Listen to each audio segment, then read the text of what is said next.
बिस्मिल्लाहिर्रहमानिर्रहीम। अस्सलाम वालेकुम दोस्तों, कैसे हो? उम्मीद करते हैं आप लोग ठीक होंगे और कोई अपने अपने काम में। तो दोस्तों आज हम बनाने वाले हैं अंडा फुल फ्राई। तो दोस्तों चलते हैं सबसे पहले अपनी रेसिपी की तरफ। तो सबसे पहले आप जो है फ्राई पैन ले लें, उसको गैस पे रख दें और गर्म करने के लिए उसका पानी बिल्कुल खुश्क हो जाए तब तक हमने एक अंडा लिया, उसके लिए हमने ऑयल लिया है।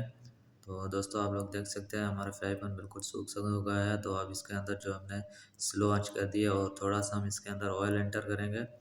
ऑयल आप लोगों को जो है इसका थोड़ा सा ही बिल्कुल एंटर करना है, क्योंकि ज़्यादा नहीं होना चाहिए, अंडा है इसी वजह से ज़्यादा ऑयल ऑयल हो जाता है। तो इसके अंदर हमने ऑयल डाल दिया, ऑयल थोड़ा सा गर्म होगा तो इसके अंदर हम तोड़ के अंडा डायरेक्टली डालेंगे और कुछ भी कोई मसाला वगैरह कुछ भी नहीं होगा।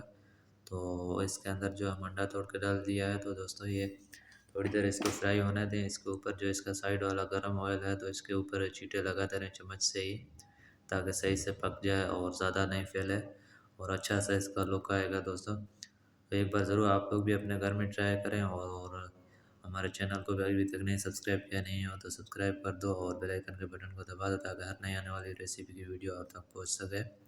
तो ये दोस्तों देख सकते हो अभी एक साइड पकी नहीं है, थोड़ी सी कच्ची है। इसके ऊपर हम ऑयल डालेंगे तो बिल्कुल पक जाएगा। तो ये स्लो आंच पे देखो दोस्तों पक गया है। तो अब इसको हमने पलट दिया है, एक बार दो बार पलट के देखें ताकि कच्चा नहीं रहे। जैसे कि बीच में से इसकी जर्दी कच्ची रह जाती है तो मज़ा नहीं रहता उसका, क्योंकि ये फुल फ्राई या हाफ फ्राई नहीं, हाफ फ्राई में आधी जर्दी कच्ची रहती है, लेकिन इसमें नहीं होनी चाहिए। तो अब दोस्तों एक बार हम फिर से इसको पलट देंगे ताकि सही से हो जाए।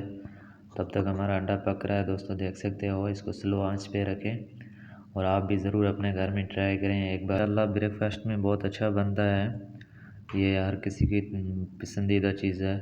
तो दोस्तों देख सकते हो हमारा अंडा बिल्कुल ही तैयार हो चुका है। अब इसको हम एक प्लेट में निकालेंगे। इसको प्लेट में निकालने के बाद जो है इसके ऊपर हम थोड़ी सी और भी जो है ऐड करनी चीज़ें वो भी आप लोगों को बता देते हैं जो लाजमी होती है। तो सबसे पहले इसके ऊपर जो है थोड़ी सी हम काली मिर्चें ऐड करेंगे और काली मिर्चें जो थोड़ी सी ऐड करने के बाद हम इसके बाद जो है थोड़ा सा इसके हस्बे ज़ायक़ा नमक भी थोड़ा सा ऊपर छिड़केंगे। तो दोस्तों देख सकते हो हमारा अंडा बिल्कुल ही अच्छा सा और वीआईपी सा लुक आ रहा है और रेडी हो चुका है। तो आप भी ज़रूर अपने घर में ट्राई करें। अल्लाह हाफ़िज़ दोस्तों, फिर मिलेंगे एक और नई वीडियो के साथ। ये एक छोटी सी रेसिपी थी जो आप लोगों के साथ शेयर की। तो हमारे चैनल को ज़रूर सब्सक्राइब करें। अल्लाह हाफ़िज़ दोस्तों।